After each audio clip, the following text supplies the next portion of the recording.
Estamos de volta com o nosso programa Rondônia Urgente. É com muito prazer, com muita honra que nós recebemos aqui nos estúdios da TV Meridional Band o presidente da Associação Brasileira dos Advogados Criminalistas, Elias Matarassade. Seja muito bem-vindo a Rondônia pela segunda vez, né, aqui no nosso estado.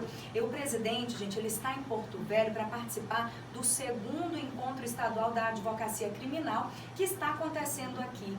Seja bem-vindo a esta casa. Muito obrigado, a honra é minha, obrigado pela acolhida. É uma satisfação estar aqui e já tive excelentes referências do teu programa, ouvi dos teus audientes aí belíssimas considerações. Estou muito feliz em estar aqui. Queria que o senhor iniciasse então falando para a gente da importância desse debate que está ocorrendo aqui na nossa capital. Nós estamos falando aqui da missão institucional da advocacia criminal. Então, nós temos aqui, tivemos ontem já na abertura, grandes nomes da advocacia brasileira, como Técio Luiz e Silva, Gustavo Badaró, Guilherme da Tóquio. Hoje nós teremos outros nomes de maior relevo no nosso meio jurídico da advocacia criminal. Entre valores locais, como a Aisla, por exemplo, que a Aisla Carvalho preside a associação aqui no estado, uma mulher defensora árdua da associação e advogada criminalista que nos orgulha. Temos o Breno Mendes, o ex-presidente também, que fez um belíssimo trabalho da primeira vez que estive aqui para organizar a Bracrim. Enfim, Rondônia tem nos presenteado com grandes nomes da advocacia criminal. Quais são os principais temas debatidos nesse encontro? Veja você, a questão da novidade no nosso sistema da delação. Delação premiada. Está sendo debatido aqui com algumas mazelas da delação. Às vezes o delator falta com a verdade, acaba com a vida de alguém. Nós temos que sempre estar medindo isto com um termômetro científico para evitar atingir pessoas. Então, tratamos da delação, tratamos do juiz imparcial. Hoje, praticamente, polícia acusa, imprensa acusa, sociedade acusa, Ministério Público acusa, juiz acusa, não podia acusar, teve que estar imparcial, mas juiz acaba acusando. Aí o acusado ideal desse novo modelo é aquele que vem, se autoacusa e acusa terceiros. Então virou um processo onde só tem acusação. E nós estamos então trabalhando a questão do direito fundamental da amplitude de defesa. Esta é a nossa missão. Nós representamos as famílias brasileiras que têm no seu seio pessoas que têm problema criminal, como vítimas que procuram advogados para assistir a acusação, pedir indenização, e temos aquelas mães e famílias, enfim, que vêm chorar no nosso ombro, não só suas perdas, como também pessoas aprisionadas. As famílias querem que a pessoa se recupere, aqueles que efetivamente erraram e voltem para a sociedade recuperados, enfim. A nossa missão é árdua e o momento brasileiro é um momento de incompreensão da missão da advocacia criminal. E falando em momento brasileiro, né? Ontem e hoje nós estamos acompanhando as notícias, né, sobre a prisão em segunda instância, onde o Supremo Tribunal Federal aí decidiu que o cumprimento da pena de condenado só deve ocorrer após todos os recursos serem esgotados. Queria saber qual a opinião do senhor, como que o senhor analisa essas discussões, né, tudo que está ocorrendo aí no nosso país.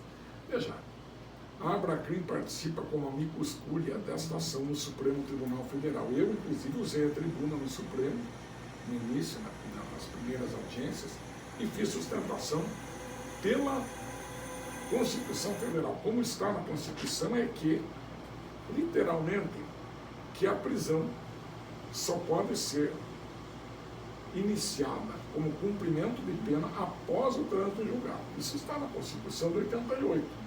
E nós estamos buscando o cumprimento da Constituição de 88. E ontem, quando veio a notícia de que o Supremo acolheu a tese óbvia de cumprir a Constituição, foi muito alvissareiro para o nosso evento.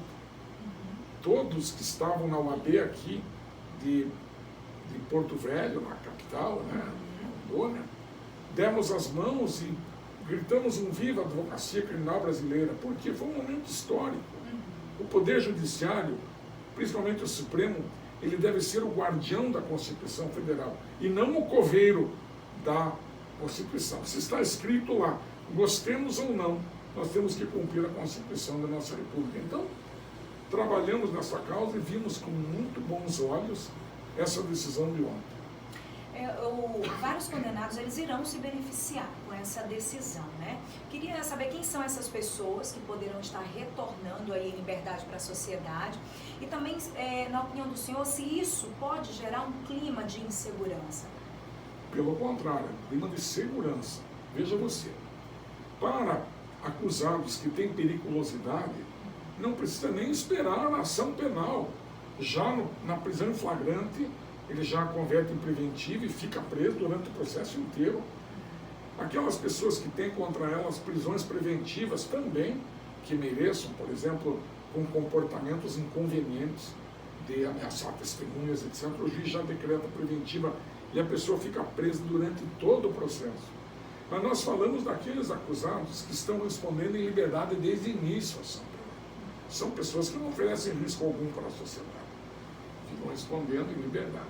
Vem a primeira sentença e condena, recurso ao tribunal. O tribunal mantém a condenação, a gente, como defesa, e falo agora, recorre a STJ e Supremo para rever essas condenações e tentar arrumar aqui, diminuir pena, absolver, enfim. Nesse tempo, ele tem direito de responder, continuar, digamos assim, a responder em liberdade. Então, não é que vai ficar em liberdade, os que estão em liberdade ficam em liberdade. E aqueles que estiverem presos irregularmente, com recursos pendentes no STJ e no Supremo, os advogados vão pedir agora para aplicar a decisão e para que aguardem em liberdade. Então, não há por que temer. Dá para ter uma noção do quantitativo, né, de quanto seria? A gente vê nas redes sociais, aliás, a gente vê notícias, né, variadas, e a gente viu que seria algo em torno de 92 mil pessoas. É isso mesmo? Não. Tem essas estatísticas, esses dados, de quantas pessoas estariam em liberdade com esta decisão? Se estivesse 1 milhão de pessoas nessa condição, iria 1 milhão de pessoas para a rua dentro da lei. Mas não é, esse número não é verdadeiro. Estima-se em torno de 5 a 6 mil presos. E deles, bem abaixo do que a maioria deles, divulgado. das camadas menos favorecidas da sociedade. É aí que está o problema. E tem uma outra colocação. Quando a gente fala que alguém que está preso vai ser solto, todo mundo põe a mão na cabeça. Gera sim, mas é um estigma, né, é um preconceito. Na verdade, tem vários que saem, se recuperam, arrumam profissões que não tinham, tem pessoas que saem de lá para dar aula, tem pessoas que saem, restauram sua vida, sua família e viram excelentes cidadãos. Nós temos vários exemplos. Então, se fala muito naquele que sai, vai cometer crimes, e aqueles que voltam e vão para o trabalho, vão viver em família, em harmonia, se recuperam, ninguém fala deles. E são a maioria silenciosa e esmagadora. São aqueles que passam pela pedagogia da justiça e conseguem voltar com uma nova profissão, conseguem voltar e retomar a sua vida, enfim. Não dá para generalizar nem ter preconceito com relação a pessoas que estão presas. O senhor acredita que falta no nosso país um trabalho de ressocialização com mais eficácia? Veja você, nós temos 3 opções com execução penal. Devolver o preso melhor do que entrou no sistema, devolver o preso igual, um mau negócio, ou devolver o preso pior para a sociedade. Então, dessas 3, qual que o senhor acha que está veja mais você, ocorrendo? O primeiro, vamos lá, o único momento que o Estado tem para conversar com o condenado é enquanto ele está preso. Conversar, ressocializar, reeducar. Então, a gente prega que esse espaço de tempo que a pessoa fique presa seja investido em reeducação. A pessoa tem que ter lá dentro um projeto de reeducação. Tem que ter trabalho, tem que ter profissionalização. Então, nós vamos ressocializar aqueles que erraram, eles vão passar pela pedagogia da justiça, mas tem um desafio ainda maior. Aqueles que nem socializados estavam e vão para o presídio. Então, nós temos que socializar os que não estavam socializados, depois tentar restaurar, ressocializar. É um trabalho hercúleo e demanda de vontade política dos governos. Não basta abrir presídios. Na verdade, falimos no ensino da ética. Falimos.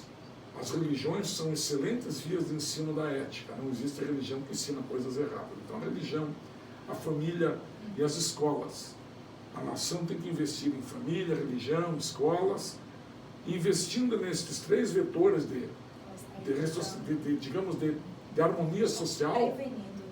Nós evitamos de construir presídios no futuro. Então, a minha mensagem é essa. Nós temos realmente que dar a mão àqueles que erraram, é da essência da nossa Constituição, que aliás tem fluxo cristão.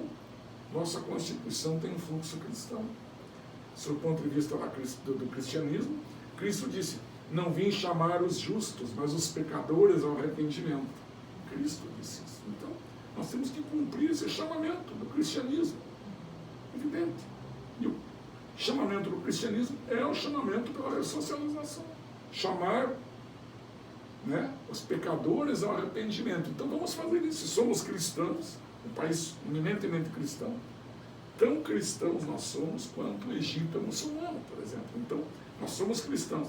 Dentro desse influxo, fizemos uma Constituição em 88. Temos a Lei de Execução Penal, que é uma das melhores da história do Brasil. Basta cumprir os seus preceitos. No final dessa conversa, não sei se também o tempo é terrível conosco. O Estatuto da Criança e do Adolescente, por exemplo, foi feito em 90. É maravilhoso, prevê uma série de coisas boas para a infância e a adolescência. Eu digo, se tivéssemos investido, nós teríamos hoje crianças perambulando pelas ruas? Não. Teríamos problemas com menores desse porte? Também não. Então, nós somos um país que legisla, mas não cumpre a própria legislação. Muito bem, gente. Olha, conversamos com Elias, doutor Elias Matarassade, presidente da Associação Brasileira dos Advogados Criminalistas, que está aqui em Rondônia, em um momento, né, também, como ele disse, a notícia de ontem levou até a outros temas, né, mudou até ali, estava sendo discutido.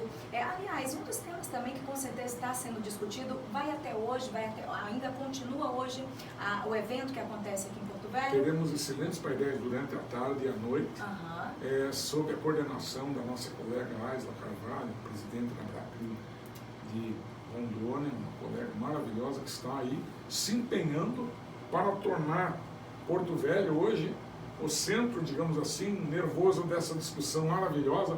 Estamos lá discutindo cidadania, não estamos discutindo direitos próprios. Advogados criminais, quando se reúnem, não fazem como sindicatos direito próprio, não. Nós discutimos cidadania, aprimoramento das instituições democráticas. Esse é o nosso papel. Obrigada pela sua participação, seja sempre muito bem-vindo aqui ao programa Rondônia Urgente. Legal. E com essa entrevista a gente vai para um rápido intervalo, mas antes você vai acompanhar as novidades de Que Chique.